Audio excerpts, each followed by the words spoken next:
It's movies like this that make me wish that the British had won back in the 1700s. That way maybe our comedies would actually be funny.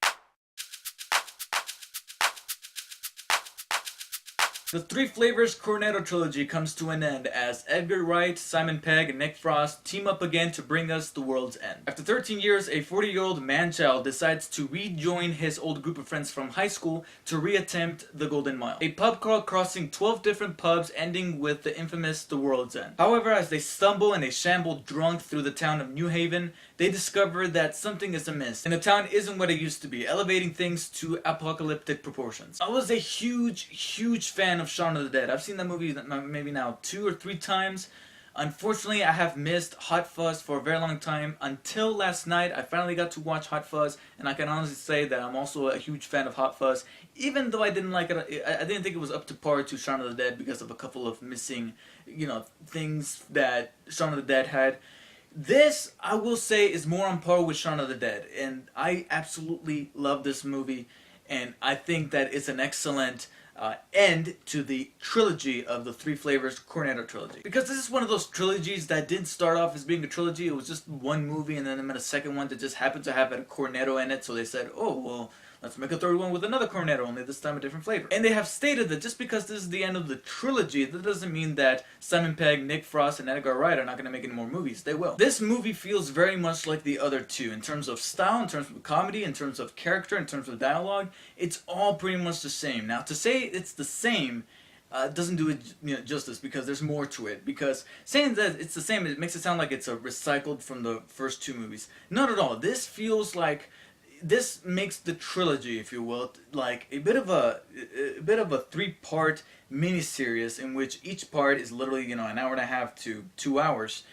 And even though the style is the same, the style of directing and the style of comedy and the way these characters are developed, even though it's all the same, it's also different. They're able to tweak things to make these characters different in the movies in and of themselves. Edgar Wright is back again as not only as director but also as co-writer along with Simon Pegg, and again the style of editing and the directing and the camera work, as well as the characters, the way they're written and their dialogue, is all pretty much the same. It's the same kind of humor that we loved in Shaun of the Dead and Hot Fuzz, and once again it is here, filled with a lot of jokes that had me laughing out loud. This is the hardest I've ever laughed in the movie theater, and it takes quite a bit to make me laugh. I'm not gonna say I'm very picky about my humor, but I gotta be honest, from now on, if a British comedy is coming out here in the States, I'm willing to check it out, because I feel that British humor, even though it is technically foreign to me, I feel that there's something, I don't want to say intellectual, but just so witty that I just hope that later on in my supposed filmmaking career, I can make just as snappy and witty humor as that. And besides the humor, I love how these movies are written, because they take what appears to be just a standard situation, a standard premise for a movie. Like the beginning, like the first act of all 3 of these movies seem pretty standard. For Shaun of the Dead is about this guy who's having trouble with his girlfriend, and he's stuck in a dead-end job, and it seems like the makings of a romantic comedy. But then boom, zombies. Hot Fuzz, it's about this cop who gets transferred to this small town, and it's up to him, well, it's not up to him, but it's him trying to interact with these characters and try to fit in. It's kind of like a fish out of water story, but as the movie goes on, it becomes a murder mystery, and then by the last 30 minutes it turns into, I don't want to say something else, but something else gets unraveled that makes you go, oh man, this was much bigger than it originally started as. And here, once again, the original premise is that, these guys want to recreate this pub crawl that they tried to do back in the high school days. But as they come back to this New Haven town that they haven't been to for so long, and they discover this sinister plot going on. I mean, you've probably seen it in the trailers, but just in case you have not seen the trailers, I'm not gonna mention what it is. Just go see the movie. But as they explore and find out that something is missed, we get introduced to this other thing, which is one of the reasons why I really love that the show Regular Show, the show with the Mockingjay and the raccoon.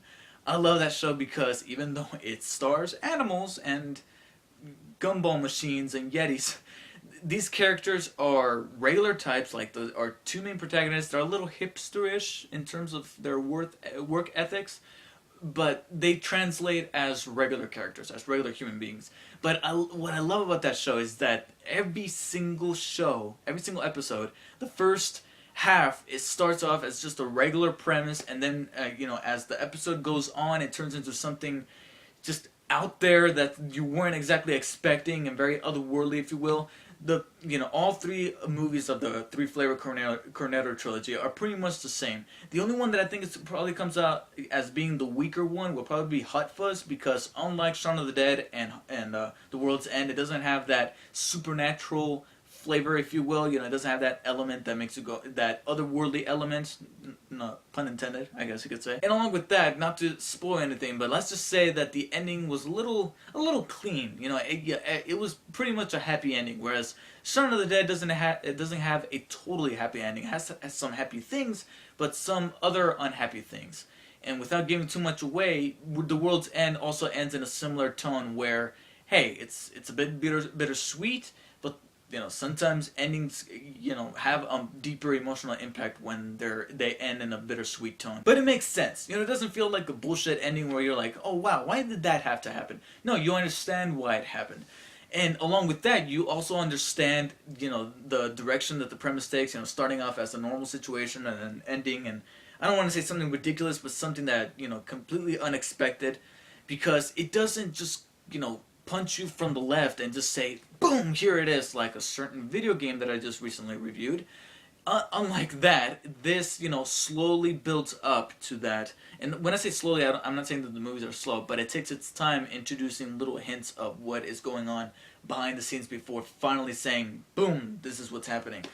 It was the same thing in Shaun of the Dead and Hot Fuzz, and it's the same thing here. And much like those movies, they give you characters that you truly care about. When you see it in the trailers, you feel that maybe one or two are going to be lost in the background, they're just going to be there for like comic relief or something.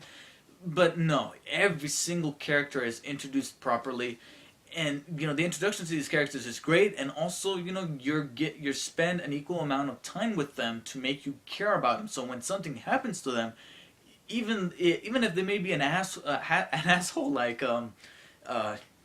unfortunately he's named after me, but David from Shaun of the Dead, when that happens, I'm not gonna say what it is, but when that happens, even though there were moments where he was being a bit of a jerk, I said to myself, man, that was harsh what happened. Same thing here, some things go right, some things go wrong, but in the end I still ended up caring about the characters, especially our two leading characters, Gary King, played by Simon Pegg, and Andy, I can't remember his last name, but his name is Andy in the movie, played by Nick Frost.